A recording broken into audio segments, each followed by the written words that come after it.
Now call Deputy Stephen Donnelly. 4 minutes. Thank you, Last Ceann Comhairle. Last Ceann Comhairle, some people have asked why we've tabled a motion on the Promissory Note bonds at this time, so I'll explain.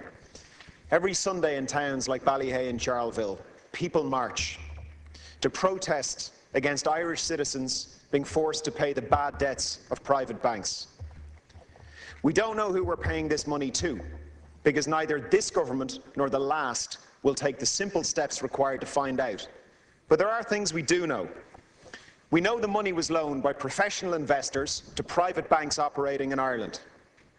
We know these loans were made in the full knowledge that they might not get repaid in full. We know many of these loans were sold on to speculators by the original investors. We know these speculators were gambling that the Irish government would impose a lower haircut on those loans than other people believed. And finally, Last Ceann Comhairle, we know this government exceeded those speculators' wildest dreams, because in the end, they paid out in full, passing vast amounts of money from Irish households to foreign millionaires. About half of this was done via the Promissory Notes, an IOU from the Irish people to Anglo-Irish Bank and Irish Nationwide. Now, this IOU was not written for the benefit of Ireland. It was written for the benefit of Europe, to stop two Eurozone banks collapsing and avoid the potential for contagion to other Eurozone countries. In February, when the government restructured the Promissory Notes, it passed that IOU from Anglo-Irish Bank to the Central Bank of Ireland. Now we're paying interest to the Central Bank on that IOU, and in time, Last Ceann Comhairle, we have to pay the full 28 billion in capital. And when the Central Bank gets that money, it's going to destroy it. It doesn't owe it on to anybody else.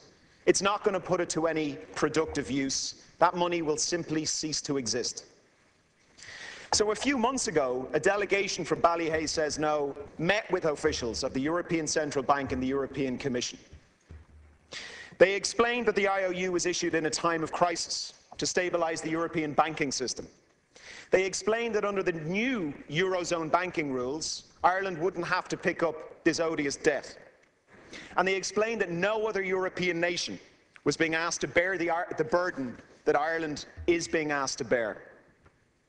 They asked Last Ceann Comhairle if the European Commission and the European Central Bank would consider changing the rules of monetary financing once to allow the Irish Central Bank to destroy that €28 billion IOU. Now, the officials sympathised with the plight of the Irish people, but they also said that they could only respond to such a request from the Irish government, and that no such request has ever been made. And that is why we have tabled this motion. It doesn't call for unilateral action. It doesn't call for default.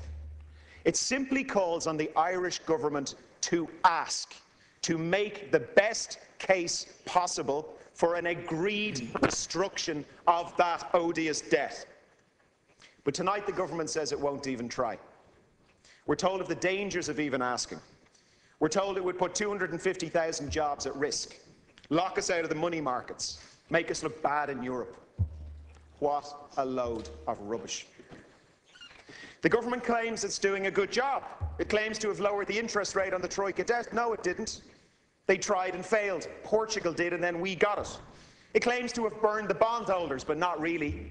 €143 billion of senior debt has been paid out in full plus profits. Thank you, Deputy. Greece achieved a 50% write-down. It claims Ireland no longer needs to borrow for the Promissory Notes, but we do.